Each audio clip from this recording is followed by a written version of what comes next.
SK텔레콤 ESG 혁신그룹 사업팀의 이준호 부사장님이 ICT 기반 SKT ESG 사례를 주제로 발표하시겠습니다. 박수로 청해 듣겠습니다. 예, 안녕하십니까. SK텔레콤에서 ESG 사업을 맡고 있는 이준호입니다. 올해 작년부터죠. 올해 큰 화두가 ESG입니다. 오늘도 많이 보셨을 텐데요. 아시다시피 ESG는 환경, 사회, 지배구조 이니셜 앞자를 따갖고 한 거고요. 과거에는 기업이 돈만 잘 벌면은 지속 가능하다고 생각했는데 그 비재무적인 요소인 이런 환경과 사회 부문, 지배구조에서 리스크가 생기면은 어느 날 문 닫을 수 있다.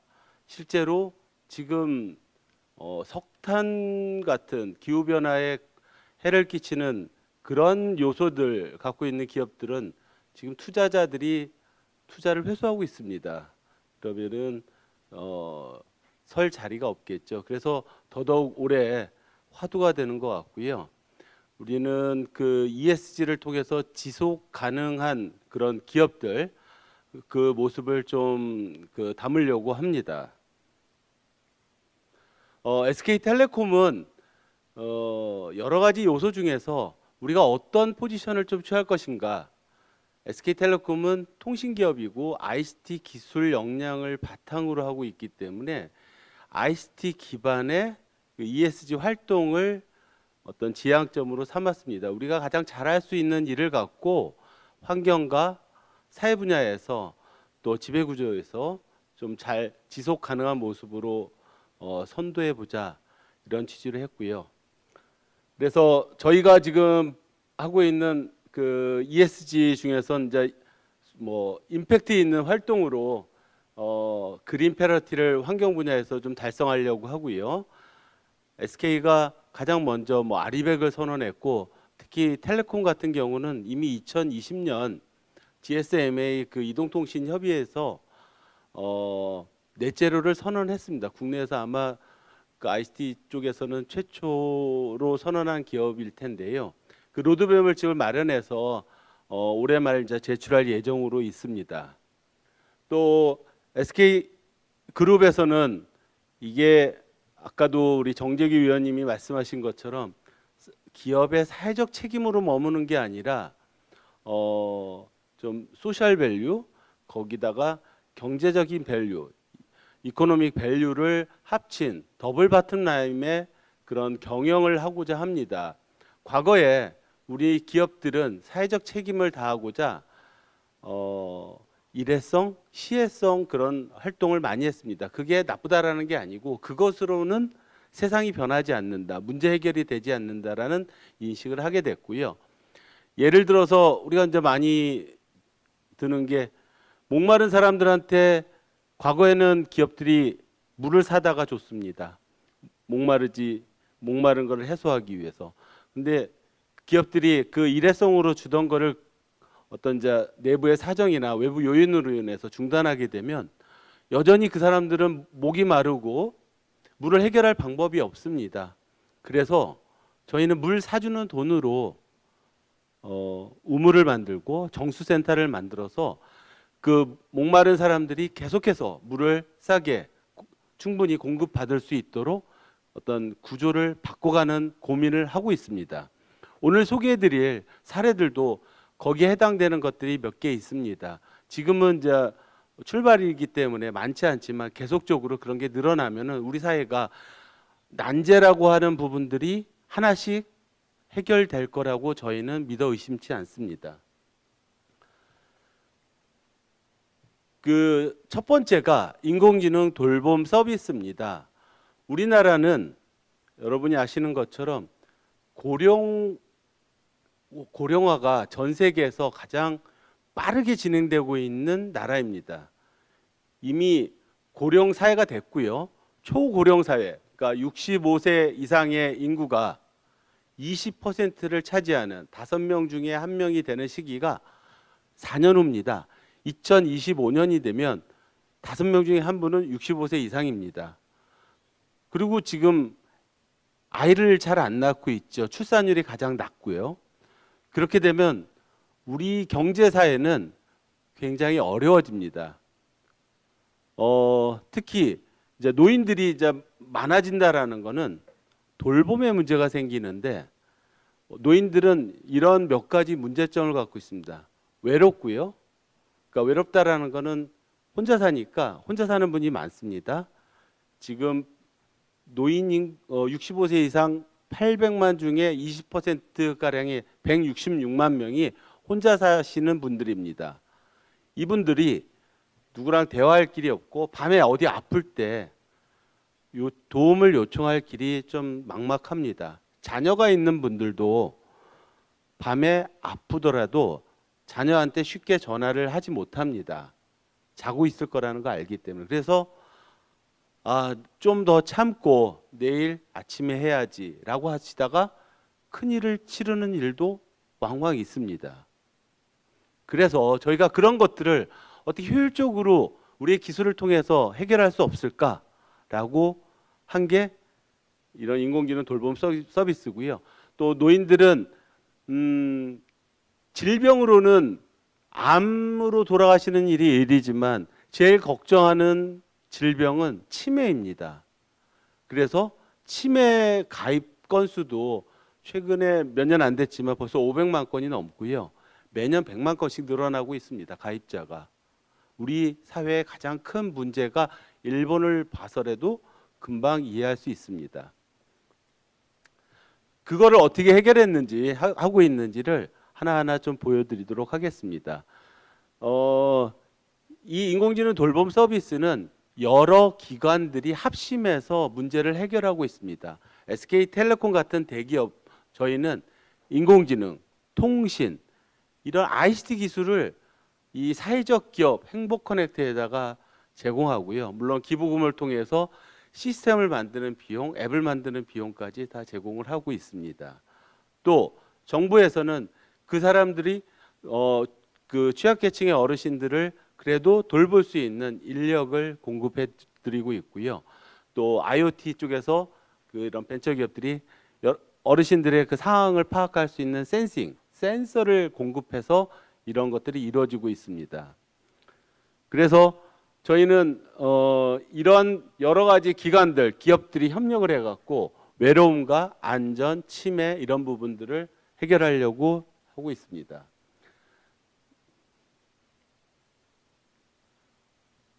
그 시나리오 예시인데요.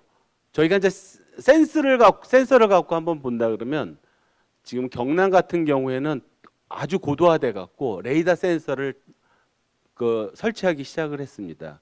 주무시다가 호흡이 이상이 있으면은 호흡을 안 하시면 그것까지 심박을 체크해 갖고 위험 신호를 알려주고 있습니다. 그리고 침대에 있다가 떨어지면은 위치 변화를 통해 갖고 이거 낙상이다 확인할 수 있도록 하고 있습니다. 그리고 이 어르신들이 예를 들어서 화장실 가시다가 다리에 힘이 없어갖고 많이 쓰러지시는데 뼈가 약하세요. 그래서 넘어지시면 대부분 골절로 이어집니다. 골절이 되면 움직일 수 없고요. 도움을 요청할 길이 없습니다. 누가 오기 전까지는. 그래서 저희 인공지능 스피커한테 이렇게 말하도록 저희가 교육시키고 있습니다. 아리야, 살려줘.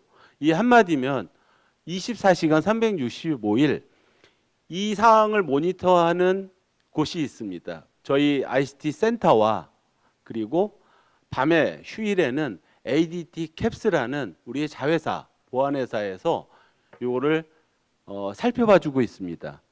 놓치지 않으려고 ADT 캡스 같은 데는 경광등을 연결해 놨습니다. 그래서 이런 신호가 딱 오면은 어디 사는 누가 연락처 해갖고 응급 요청이 왔다라고 메시지가 뜨고요. 경광등에서 불이 막 번쩍번쩍합니다. 놓칠 수가 없도록 그렇게 했고요. 뒤에서도 설명하겠지만 저희는 이게 가장 밸류가 높은 걸로 지금 인식되고 있는 부분이라 생각합니다. 그 덕분에 2019년 저희가 처음 2,000가구를 시작을 했는데 어느덧 그 지자체에서는 지금 한 50여 개 되고요. 올해도 지금 사업이 좀 나왔습니다. 정부에서 ICT와 복지를 결합한 아주 효율적인 사업이라 그래서 정부에서 디지털 뉴딜 사업으로 예산을 내려주고 있습니다. 이 사업을 보건소에서 자기 예산과 매칭해서 어르신들의 건강과 이런 정신적인 돌봄 이런 거를 매칭해서 서비스를 요청하고 있습니다. 그렇게 진행을 하고 있고요. 처음에는 저희가 이제 마중물 역할로 시범 사업으로 비용을 대서 진행을 했지만 이제는 지속 가능한 모습으로 진행이 되고 있습니다. 지금 건수가 매일매일 업데이트, 거의 이제 업데이트가 되는데 2년 반 동안 SOS를 통해서 목숨을 구하신 사례가 어제부로 151건입니다. 이 장표에는 제가 여기 준비할 때 142건이었지만 그 사이에 또 많은 분들이 위험한 상황을 또 SOS, 아리아 살려줘에서 가봤더니 또 낙상을 해서 팔이 부러지고 또 심근경색이 와서 숨이 차서 병원에 응급실로 모셔다 드리고 자칫 시간을 놓쳤으면 저분들은 큰 일을 치렀을 수도 있습니다. 근데 이런 말로 이런 스피커, 인공지능 기술을 이용해 갖고 이런 체계를 갖추니까 이분들의 귀중한 목숨 안전은 담보가 됐던 것 같습니다. 그래서 뭐 수술을 통해 갖고 목숨을 구한 사례도 많고요. 또 이분들한테 주는 효용은 이런 겁니다. 정신적으로는 행복감이 높아집니다. 우울감이 떨어지고요. 혼자 사시는 분들은 우울감이 굉장히 심합니다. 대한민국이 자살률이 높다고 하지 않습니까? 세계 1위, OECD 중에 1위라고 하는데 그 이유는 혼자서 지내는 분이 많다 보니까 사회적 관계가 단절됩니다. 누구랑 얘기할 사람이 없고요. 그래서 저희 인공지능 스피커 누구의 기능 중에서 일반인들, 보통 사람들이 가장 별로 안 쓰는 기능이 감성 대화입니다. 아직까지는 인공지능의 그런 대화 수준이 하나 물으면 하나 답하고 그걸로 그치는 수준이기 때문에 보통의 사람들은 별로 이렇게 말을 하다가 시시하다라고 하는데 이분들은 인공지능 스피커가 대답해주고 말해주는 게 그 한마디 한마디가 굉장히 소중합니다. 그래서 감성 대화가 사용률이 2위로 나타납니다. 물론 1등은 음악이 월등하게 높고요. 음악을 통해서 심리적인 안정을 취하고 행복감을 느끼고 있습니다. 그 음악을 많이 들으시는 분들이 이런 어떤 만족감들이 되게 높아지고 있고요. 또 하나가 이제 치매입니다. 저희가 이제 서울대 의대 이준영 교수팀하고 그 치매 안심센터라는 정부에서 만든 그런 거점들에서 쓰고 있는 오프라인 프로그램, 어떤 그 인지 기능을 향상시키는 그 프로그램을 인공지능에다 담았습니다. 이거는 10주 동안 매번 오프라인 현장에 찾아가서 의사분과 1대1로 전문가와 상담을 통해서 인지학습을 하게 되는데 비용이 만만치 않고요. 시간과 거리에 대한 제약이 좀 있습니다. 그래서 이 학습 기능을 인공지능에다 담았습니다. 그래서 얘는 24시간 뭐 몇만 명, 수십만 명이 요청을 해도 응답할 수 있습니다. 그런 어떤 비용적인 부분에 있어서도 굉장히 세이브되고요. 이 효과를 임상 실험을 했더니 약 2년 정도의 치매를 늦춰주는 그런 효과가 있었습니다. 단 2달 훈련에 참여했는데 그런 결과가 나왔습니다. 그래서 그 이준영 교수팀은 본격적으로 이런 거를 갖고 디지털 치매제 치료제로 지금 하려고 연구에 좀 몰두하고 있는 상황입니다. 또 보시는 것처럼 연세대 바른 ICT 연구소에서 이분들 이제 사용을 하고 설문조사를 했더니 자기 효능감이 굉장히 높아졌다. 뭐 행복감 높아지고 우울감 떨어진 건 물론이고 자기 효능감이라는 건 내가 스스로 뭔가를 변화하는 주체가 된다라는 거거든요. 어떤 자신감. 내가 이 디지털 기기라는 걸 어렵다고 생각을 했는데 얘를 쓰니까 너무 쉬운 거예요. 나는 음악을 어떻게 들어? 그냥 테이프 들으면은 테이프에서 나오는 대로, 라디오에서 나오는 대로 들었는데, 얘를 통해서 나오나 테스 형 들려줘 그러면 들려주고, 얘가 시키는 대로 잘하니까 어떤 디지털 기기에 대한 효능감, 만족감, 자기 효능감이 생긴 겁니다. 그래서 이분들의 변화가 외출이 많아졌습니다. 대인관계가 좋아졌습니다. 이건 뭐냐면은 혼자 고립된 관계 속에서 다양한 어떤 관계를 형성하려고 한다. 어떤 행복이라는 것은 나 혼자가 아니라 여러 사람과 릴레이션십을 많이 깊게 가질수록 행복감이 높아지는 걸로 돼 있습니다. 이거를 하기 시작했다라는 거고요. 굉장히 이 사업에서 좋은 유의미한 어떤 효과다. 저희는 그렇게 보고 있습니다. 그래서 치매 안심센터에서 이 치매 프로그램 우리 도입해야지 자기 예산으로 도입하기 시작했습니다. 벌써 전국에 10개 기초단체의 치매 안심센터가 이거를 자기 예산으로 도입을 했고요. 또 동네에 있는 데이케어 센터 이런 쪽에서도 우리 어르신들 지금 우리가 요양보호사 가면은 3시간 4시간밖에 못 하는데 이걸 하면은 하루 종일 24시간 밤에도 우리가 더 해줄 수 있어. 우리 업체의 경쟁력이야 라고 하면서 이거를 도입하는 사례가 늘어나고 있습니다. 그리고 무엇보다 우리 회사에서 취약계층한테만 제공했던 거 보니까 여력이 있는 일반 중산층 어르신들도 쓸 수 있다. 자녀분들이 원한다. 그래서 B2C 사업으로 지금 발전을 해나가고 있습니다. 그래서 이런 서비스가 뭐 장애인으로도 늘어나고 여러 시설로도 확장되고 그 정부에서도 디지털 뉴딜 사업이라는 일자리로 많이 이렇게 내보내면서 계속 확장 일로에 있어서 지속 가능한 비즈니스 모델, 좋은 일을 하면서 비즈니스가 되는, 과거에는 저희가 다 돈을 대서 계속 돈을 대야만 저게 굴러갔는데 이제는 저희가 기능적인 기술적인 업데이트만 해주면 거기에 인건비들은 자연적으로 이런 붙어갖고 굴러갈 수 있게 됐다. 물론 지자체에서도 비용이 사람을 두고 쓸 때보다 절반으로 줄어들더라. 비용도 효율적이고 만족도도 높더라. 이런 점에서 굉장히 만족해하고 있습니다. 그래서 저희 경쟁사인 KT에서도 이걸 하겠다고 뛰어들었고요. 그러니까 점점 이런 시장이 형성되고 있는 상황입니다. 요거는 뭐 비즈니스 모델은 아닌데 저희가 기술을 통해서 이분들 접근성이 취약한 이분들의 억세서빌리티를 높여주는 사업입니다. 청각 장애인 분들이 취업을 하기가 어렵습니다. 운전을 배워갖고 청각 장애인이 하는 택시가 고요한 택시입니다.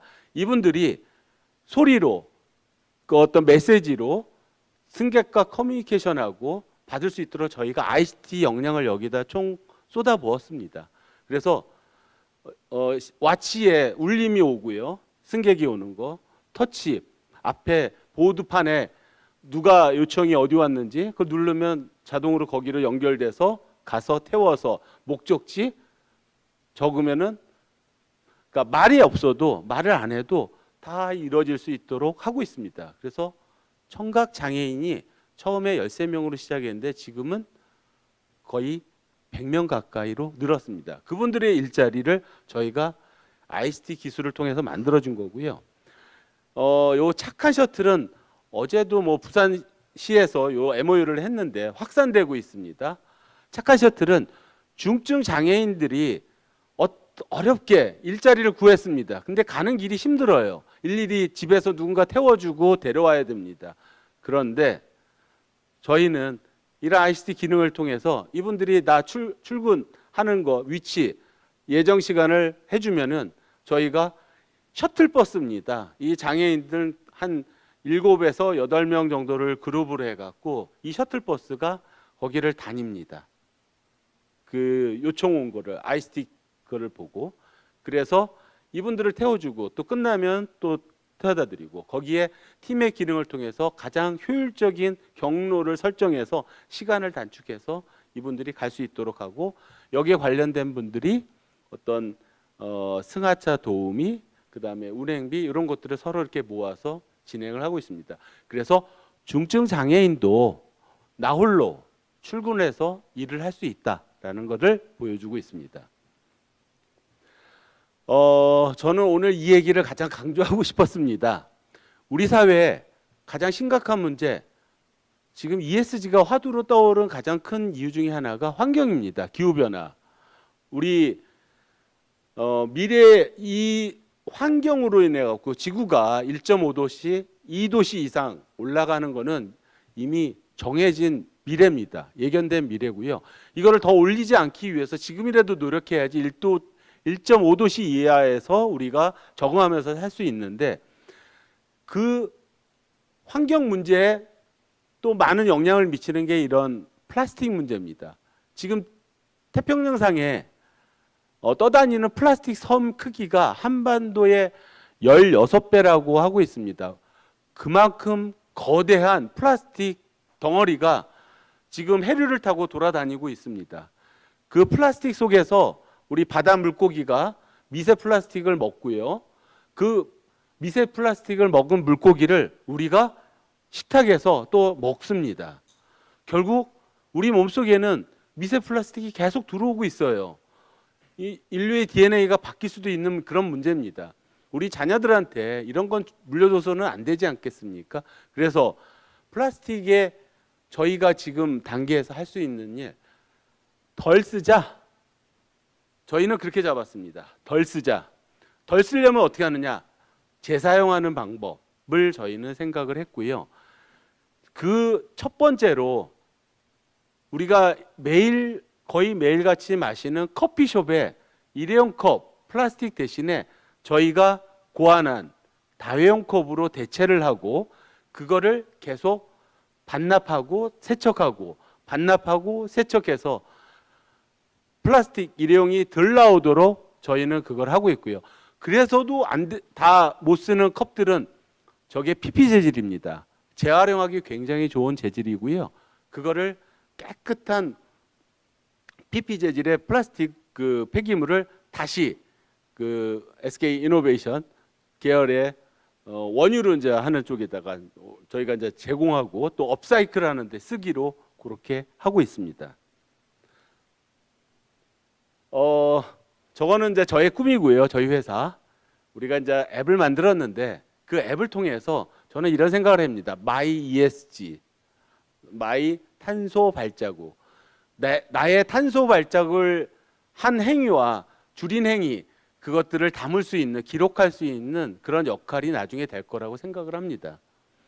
그래서 작년 11월 11일 날 23개 기관이 모여서 에코 얼라이언스를 출범을 했고요. 이 모인 기업들, 기관들이 일회용 플라스틱을 줄이는데 동참을 하고 있습니다. 십시일반 반납기 만드는 비용이 굉장히 큰데요. 한두 개씩 사주시고 기부해 주십니다. 저희는 이런 여러 기관들, 뜻 있는 분들이 모여서 이런 문제를 해결하는데 같이 동참하기를 희망하고 있고요. 올해도 21개의 기업 기관이 모여서 동참을 했는데 코로나 때문에 아직 행사를 좀 늦추고 있습니다. 아마 위드 코로나가 되는 11월 달에 저 2기의 에코 얼라이언스 멤버사 출범식 행사를 할 거고요. 저기는 언론사도 있고 정부 기관도 있고 시도 있습니다. 그래서 진행을 하고 있고요. 구체적으로 이제 말씀드린다면 제주도에 저희가 지금 시범 사업을 하고 있습니다. 개선할 점을 이제 찾기 위해서 벌리지는 않고요. 일단 4개의 매장에다가 일회용 컵을 전혀 없애고 다회용 컵으로 하는 시스템을 좀 바꿨습니다.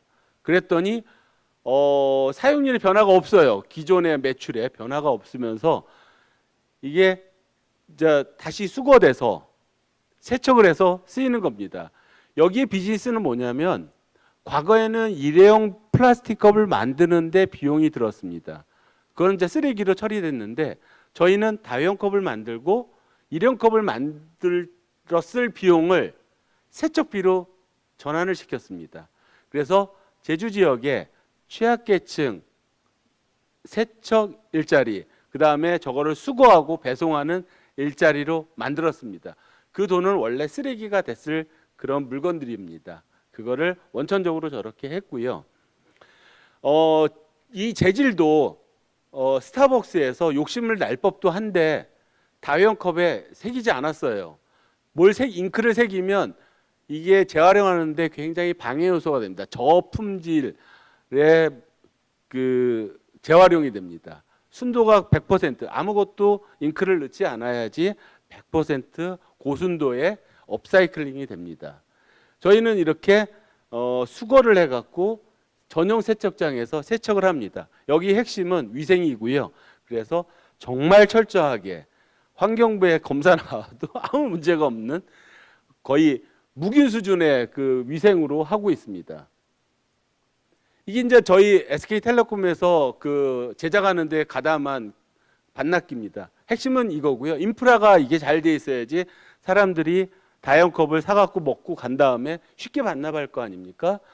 그래서 저기에다가 인공지능, 비전 AI라는 SK텔레콤의 인공지능 기술을 넣었고요. 우리 다이언컵만 받아줍니다. 일회용 컵을 넣어갖고 1,000원, 저게 보증금이 1,000원이거든요. 1,000원을 내고 컵을 받아서 먹고 쓰고 반납하면 1,000원이 들어오는데 일회용 컵을 대신하면 저희가 이 사업이 지속 가능하지 않지 않습니까? 그래서 그걸 방지용으로 얘가 인공지능 기술을 갖고 있습니다. 그래서 먼저 전처리를 합니다. 쓸데없는 데이터 다 걸러내고요. 필요한 거, 얘가 우리 거라는 거 확인해서 스캔하고 사진 찍어갖고 클라우드로 보내주면 서버에서 판단 딱 합니다. 아, 이거 우리 거 맞아. 그럼 싹 들어갑니다. 그리고 돈을 뭘로 환급받겠습니까? 현금으로 아니면 앱으로.